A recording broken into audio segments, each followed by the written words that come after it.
Hello guys, welcome back to this channel. तो आज मैं एक्सप्लेन करने वाली हूँ दृश्यम 2 मूवी को। मैंने इसकी पहली मूवी ऑलरेडी एक्सप्लेन कर दी है, तो वो आपको मेरे चैनल में मिल जाएगी। तो चलिए एक्सप्लेनेशन को स्टार्ट करते हैं। इस मूवी की स्टार्टिंग में हमें एक आदमी को जंगल में भागते हुए दिखाया जाता है, जो कि किसी का खून करके भाग रहा होता है। और वो भागते हुए एक पुलिस स्टेशन में छुप जाता है, क्योंकि उसका पुलिस पीछा कर रही होती है। यहाँ पर हमें दिखाया जाता है वो आदमी जो होता है वो यहाँ पर विजय को पुलिस स्टेशन से निकलते हुए देख लेता है, लेकिन वो इस बात पर ज्यादा ध्यान नहीं देता, क्योंकि वो ऑलरेडी खुद बहुत ज्यादा प्रॉब्लम में होता है। और इसके बाद वो अपनी वाइफ के पास जाता है और उससे इस जगह को छोड़कर जाने के लिए बोलता है। लेकिन तभी पुलिस आकर उसके घर को चारों ओर से घेर लेती है और उसको सरेंडर करने के लिए बोलती है। वो आदमी भी सरेंडर कर देता है। इसके बाद हमें सीधे 7 साल बाद का सीन दिखाया जाता है। 7 साल बाद हमें दिखाया जाता है जो विजय होता है उसकी फैमिली अब बहुत ही अच्छी लाइफ जी रही होती है। विजय काफी अमीर हो चुका था और उसने अपने घर के आगे की जमीन एक कपल को बेचकर एक थिएटर भी स्टार्ट किया था। विजय एक मूवी भी बनाना चाहता था, जो कि उसका एम बन गया था। उसकी वाइफ उसको काफी समझाती है, लेकिन विजय मूवी बनाना चाहता है। विजय की वाइफ और उसके बच्चे काफी ज्यादा टेंशन में रहते हैं, क्योंकि उनको हमेशा ये डर सताते रहता है कि कभी ना कभी सबको ये सच्चाई पता चल जाएगी और उन लोगों को जेल जाना पड़ेगा। इसीलिए वो पुलिस को देखते ही बहुत ज्यादा डर जाते हैं। हमें दिखाया जाता है कि जो विजय के पड़ोसी होते हैं, जिन्होंने उनका घर खरीदा होता है, उनका नाम अरुण और रीता होता है। जो अरुण होता है वो शराबी होता है और वो अपनी वाइफ को बहुत ज्यादा मारा करता था। यहाँ पर हमें दिखाया जाता है जो विजय की वाइफ होती है नंदिनी, वो रीता को काफी अच्छा मानती है, इसलिए वो अपने हस्बैंड यानी कि विजय से उनकी हेल्प करने के लिए बोलती है। विजय उसकी वाइफ को बचाने के लिए जाता है और उनसे कहता है कि नेक्स्ट टाइम तूने इसको मारा तो अच्छा नहीं होगा। यहाँ पर हमें दिखाया जाता है जो विजय होता है वो रीता से पुलिस कंप्लेन करने के लिए भी बोलता है। लेकिन जो रीता होती है वो पहले तो पुलिस कंप्लेन नहीं करती, बट बाद में वो पुलिस कंप्लेन कर देती है। और यहाँ पर जब पुलिस आती है तो वो इन लोगों से पूछताछ करती है। वो विजय और नंदिनी से भी पूछताछ करती है कि क्या ये सब कुछ सच है, और वो हाँ बोल देते हैं। अब जो पुलिस वाले होते हैं वो अरुण को एक वार्निंग देकर यहाँ से चले जाते हैं। यहाँ पर हमें दिखाया जाता है जो नंदिनी होती है वो रीता से अंजू के लिए कोई रिश्ता लाने के लिए बोलती है। जो रीता होती है वो नंदिनी को बताती है कि सभी लोग ये बात कर रहे हैं कि अंजू का उस लड़के सैम के साथ अफेयर चल रहा था, तो इनके घर वालों ने उनको किसी बुरी कंडीशन में देख लिया था साथ में।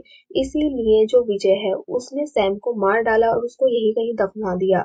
अब जब नंदिनी ये बात सुनती है तो वो ये बोलती है कि नहीं नहीं, ऐसा कुछ नहीं था, वो लड़का ही गंदा था, इसीलिए अंजू ने। और ये बोलने के बाद वो चुप हो जाती है और रीता उससे कुछ नहीं पूछती। इसके कुछ टाइम बाद हमें दिखाया जाता है जो विजय होता है वो अपने एक फ्रेंड के साथ शराब पी रहा होता है और वो उन लोगों से बोलता है कि आज वो घर नहीं लौटेगा, इसलिए वो रीता को अपने साथ घर में रुकने के लिए बुला ले।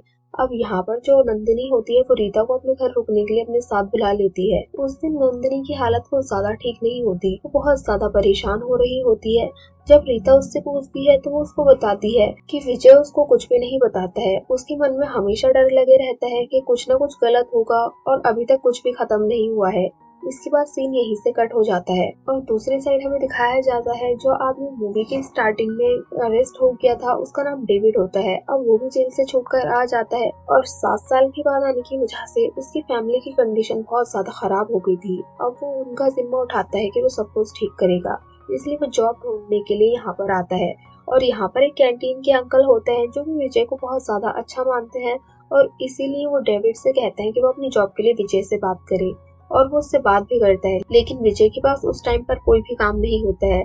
जो विजय होता है उसने अपने ऑफिस के बाहर हर जगह पर कैमरा रखवा रखे होते हैं, ताकि वो अगर वहाँ पर ना हो तब भी वो उन लोगों पर नजर रख सके। इसके बाद हमें दिखाया जाता है यहाँ पर नया आईजी आता है जिसका नाम तरुण होता है, और वो इस केस को रीओपन करता है और वापस से जांच पड़ताल करना स्टार्ट करता है। यहाँ पर तरुण ने अरुण और रीता, जो कि इन लोगों के पड़ोसी होते हैं, उनको भी खुद ही रख रखा था इन लोगों के ऊपर जासूसी करने के लिए, और उसको एक लीड हाथ लगती है।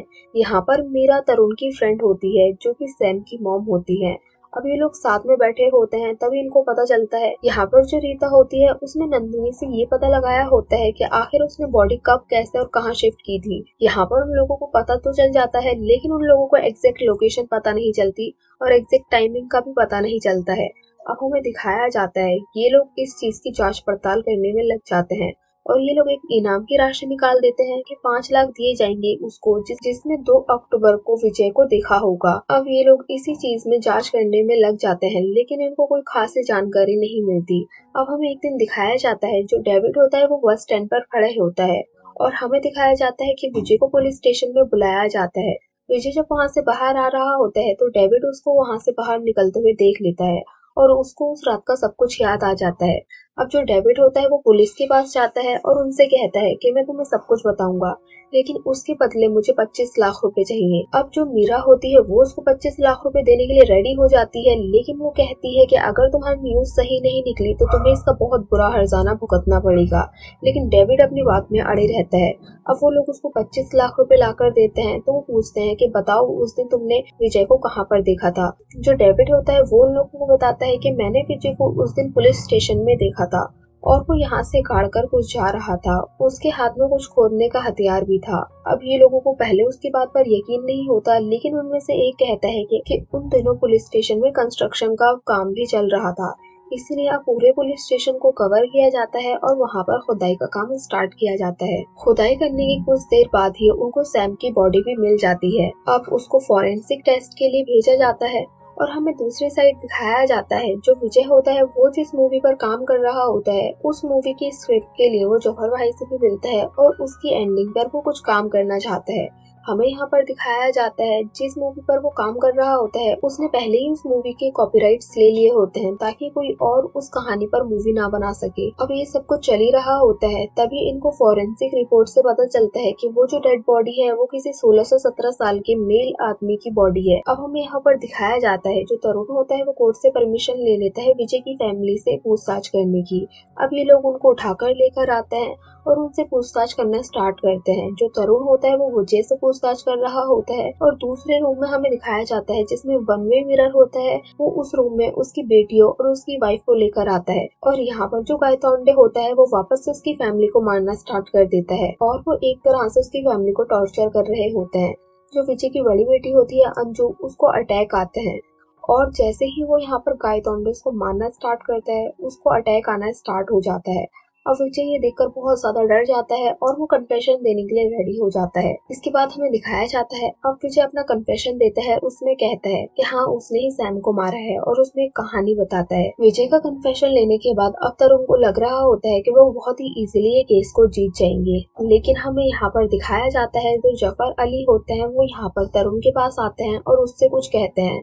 वो उसको बताते हैं कि मैं आपको एक स्टोरी सुनाना चाहता हूँ क्योंकि मैं और विजय मिलकर एक मूवी पर काम कर रहे हैं और उसकी स्टोरी आपके लिए जानना बहुत जरूरी है।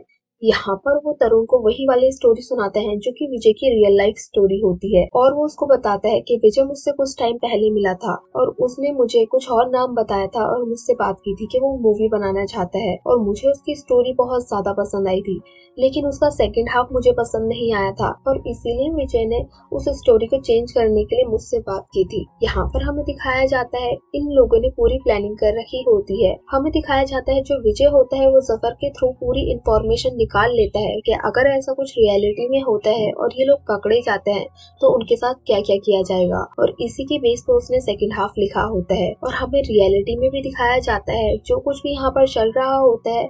अब विजय की जो वकील होती है वो कोर्ट में ये प्रूव करती है कि विजय के साथ जो कुछ भी हुआ है वो ऑलरेडी इस बुक में लिखा हुआ है और पुलिस वालों ने इस बुक की कहानी को ही रियलिटी में बना दिया है और वो कहती है कि ये सब कुछ मनगढ़ंत है और मेरे क्लाइंट विजय ने ऐसा कुछ भी नहीं किया है। और वो यहाँ पर ये भी दिखाते हैं जो कंकाल मिला है उसका ब्लड सैंपल भी मीरा से मैच नहीं होता है, यानी कि वो सैम की बॉडी नहीं है, वो तो कोई और है। इसकी बेस पर जो जज होता है वो अपना फैसला देता है और वो कहता है कि विजय की फैमिली निर्दोष है, इसलिए वो इनको वाइज्जत बरी कर देता है। और वो यहाँ पर ये भी कहता है कि अब से इनके ऊपर गोवा के कोर्ट में कोई भी केस नहीं चलाया जाएगा।